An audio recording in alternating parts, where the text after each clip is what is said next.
마음을 채우는 시간, 마음 그릇. 요즘 들어 부쩍 그런 생각이 들어요. 언제 이렇게 시간이 흘렀지? 애들 키우느라, 직장 생활하느라 바쁘게 살다 보니 존재만으로도 빛나던 젊음은 어느새 조금씩 빛바래지고 어딘가 모르게 느껴지는 허전한 마음에 가슴을 쓸어내릴 때가 있답니다.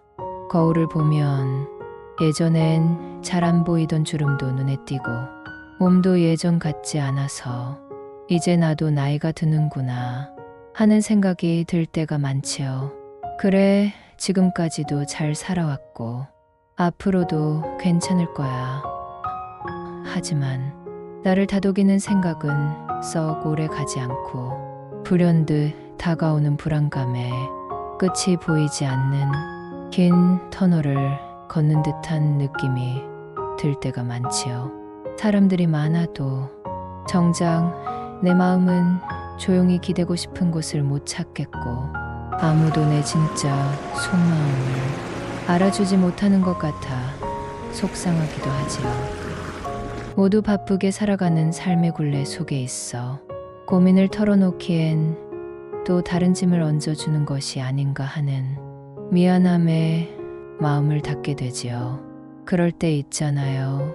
그저 누군가 조용히 괜찮아요. 잘하고 있어요. 당신은 잘 살아왔어요. 말해줬으면 싶은 그런 날. 아무 말 하지 않아도 어깨에 얹은 따뜻한 손길로 위로받고 싶은 그런 날. 부처님의 말씀이 문득 마음 깊은 곳까지 들어옵니다. 아무도 모르게 지쳐있던 당신 마음에 작은 촛불처럼 은은한 따뜻함을 전해드릴게요. 천천히 들으셔도 좋아요. 중간에 멈추셨다 다시 오셔도 괜찮습니다. 이건 남을 위한 영상이 아니라 오직 당신 자신을 위한 시간입니다. 잠시 눈을 감고 편안한 자세로 몸의 긴장을 풀어봅니다. 누워도 좋고 푹신한 소파에 몸을 기대어도 좋아요. 몸과 마음에 평온을 가져올 가부좌 자세도 좋지요. 당신이 편안할 그 자세로 살포시 마음을 내려놓고 나를 채워봅시다. 한 장. 모든 것은 마음에서 비롯된다. 일체유심조. 어느 날 부처님의 가장 가까운 시자이자 제자인 아난다 존자가 부처님께 여쭈었습니다. 세존이시여, 저희가 수행을 하고 마음을 고요히 하며 진리를 깨달으려 하나 세상의 번뇌와 욕심은 여전히 마음속을 헤집고 있습니다. 모든 고통이 외부 환경 때문이 아닌 마음에서 비롯되었다고 하시니 그 의미를 더 깊이 알고 싶습니다. 그때 부처님은 조용히 말씀하셨습니다. 아난다여, 세상의 모든 괴로움은 마음에서 비롯되고 세상의 모든 기쁨 또한 마음에서 비롯된다. 그대가 보고 있는 이 세상은 그대의 마음이 만든 세계이다. 부처님은 아난다와 함께 길을 걷다가 마침 논두렁 옆에 앉은 두 농부를 가리키셨습니다. 한 사람은 땀을 흘리며 땅을 일구고 있었고 다른 한 사람은 쉬면서 막걸리를 마시며 농사에 불만을 토하고 있었습니다. 아난다여, 똑같은 논밭이고 똑같은 더위 속에서 한 사람은 마음을 다해 일하고 있고 다른 한 사람은 불만을 입에 달고 있구나. 둘의 삶이 다른 것이 아니라 그들이 세상을 받아들이는 마음이 다른 것이다. 아난다는 그때서야 자신의 수행이 왜 힘들었는지를 깨달았습니다. 저는 외부 환경과 사람을 바꾸려 했을 뿐 제 마음을 돌보는 일에는 게을렀습니다. 그날 밤 그는 조용히 자신의 마음을 들여다보며 수행에 전념했고 그 이후로 마음속에서 일어나는 분노와 욕망이 스스로의 괴로움이었음을 진심으로 인정하게 되었습니다. 이 세상의 모든 것은 마음에서 비롯된다. 이 말은 단순한 철학이 아니라 삶의 본질을 꿰뚫는 진실입니다. 지금 호흡을 천천히 느껴보세요. 하나, 둘, 셋, 넷, 다섯, 여섯, 일곱, 여덟, 아홉, 열. 민수 씨는 대기업에서 25년 넘게 일했습니다. 모든 게 완벽해야 직성이 풀리는 성격에 야근도 마다하지 않고 후배들보다 먼저 출근해서 늦게 퇴근하는 삶을 살았죠. 그런 민수 씨가 어느 날 갑자기 병가를 냈습니다. 병명은 번아웃 증후군. 몸이 아픈 것도 아닌데 일어날 힘이 없고 아무것도 하기 싫고 자기 존재가 무의미하다는 생각이 자꾸 드는 겁니다. 회사를 원망했지만 시간이 지나며 깨달았습니다. 문제는 회사가 아니라 늘 잘해야 한다는 압박을 내 마음이 스스로 만든 거였구나. 마음이 긴장을 멈추지 못했기에 몸도 결국 비명을 지른 겁니다. 우리의 삶은 외부 환경보다 그걸 받아들이는 내 마음 상태에 따라 행복과 고통이 갈립니다. 부처님은 이를 일찍이 간파하셨고 그래서 모든 법, 현상은 마음에서 비롯된다고 하셨죠. 눈을 뜨자마자 오늘 내 마음이 가장 바라는 건 무엇인가? 스스로에게 물어보세요. 나의 마음을 제일 먼저 헤아려 보아요. 일이 바쁠 때, 대화 중 감정이 격할 때, 단 3초만 호흡을 깊게 쉬어보세요. 그 짧은 멈춤이 마음의 주인으로 돌아오는 첫 걸음입니다. 지금 호흡을 천천히 느껴보세요. 하나, 둘, 셋,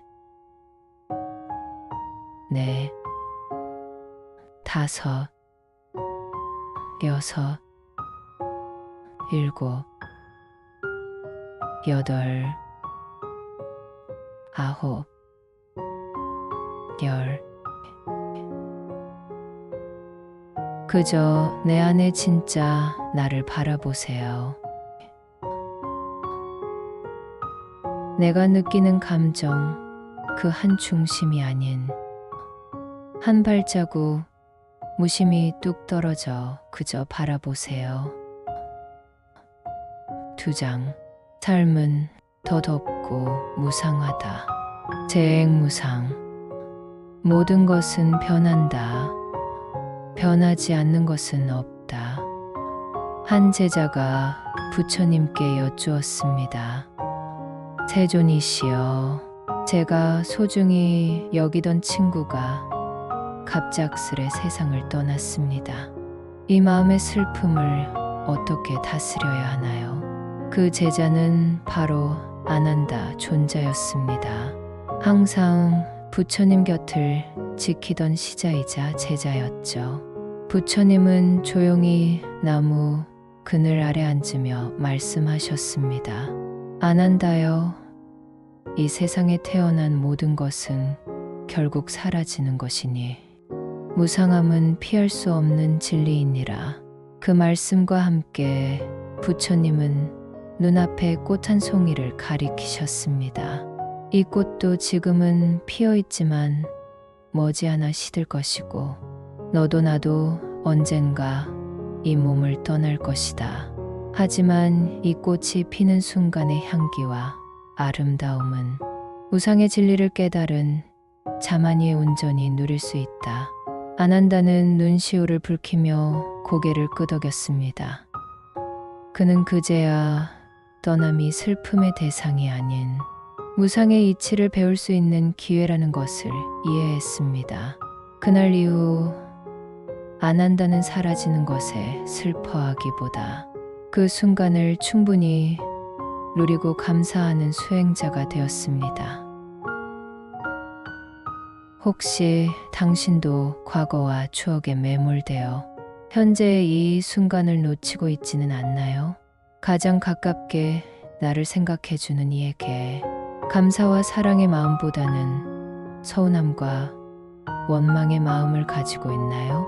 지금이 마지막일지 모른다는 마음으로 당신의 소중한 이에게 사랑해요, 고마워요, 사랑의 문장을 전해보면 어떨까요? 그것이 마지막일 수도 있다는 마음으로 해보면 진심이 담기고 마음의 벽이 허물어집니다. 천천히 그리고 묵묵히 나에게 소중한 이들의 이름을 떠올려 봅니다. 하나, 나의 부모여. 둘, 나의 배우자여. 셋, 나의 자녀여. 넷, 나의 벗이여. 다섯, 나의 동료여. 여섯, 나의 이웃이여. 일곱, 나의 스승이여. 여덟, 나의 제자여. 아홉, 나의 반려동물이여. 열, 내 자신이여. 58세 현숙 씨는 고등학교 동창회 장례식장을 다녀온 날 차 안에서 말없이 창밖을 바라보며 생각합니다. 그 친구 예전엔 나보다 건강했는데 어느 날 암 판정을 받고 이리 금방 떠나다니. 그 순간 그녀는 깨달았습니다. 내가 이렇게 아등바등 살아온 이유가 뭐였지? 돈 좀 더 벌자고, 가족 뒷바라지 한다고. 근데 정말 중요한 걸 지금까지 너무 밀어놓은 건 아닐까? 이렇게 삶은 유한하고 우리 모두는 그 속에서 늘 변화 속에 놓여 있습니다. 변화를 두려워할 것이 아니라 그 변화 속에서 현재를 더 충실히 살아야 한다는 게 부처님의 가르침입니다. 오늘은 한 장, 모든 것은 마음에서 비롯된다. 일체유심조와 2장, 삶은 덧없고 무상하다. 재행 무상의 부처님 말씀을 통해 나를 채우는 시간을 가져보았는데요. 어떠셨나요? 나를 채우고 나를 들여다보는 시간이 되셨을까요? 지금 이 순간 마음을 채우는 시간, 이 시간이 당신에게 작은 평온이 되기를 바랍니다. 조금 더 나를 이해하고 조금 더 조용히 세상을 바라보고 조금 더 따뜻하게 세상을 대한다면 당신은 이미 성장하고 있는 중입니다. 마음 그릇이 그 길에 함께하겠습니다. 마음을 채우고 나를 바라보는 시간, 이 짧은 여운이 당신의 일상에도 따뜻하게 스며들기를 바랍니다. 당신은 소중한 존재입니다. 존재만으로 소중한 존재입니다. 누구보다 존중받을 가치 있는 사람입니다. 지금까지 마음그릇이었습니다. 구독과 좋아요는 더 많은 이들에게 따뜻한 말을 전하는 힘이 됩니다.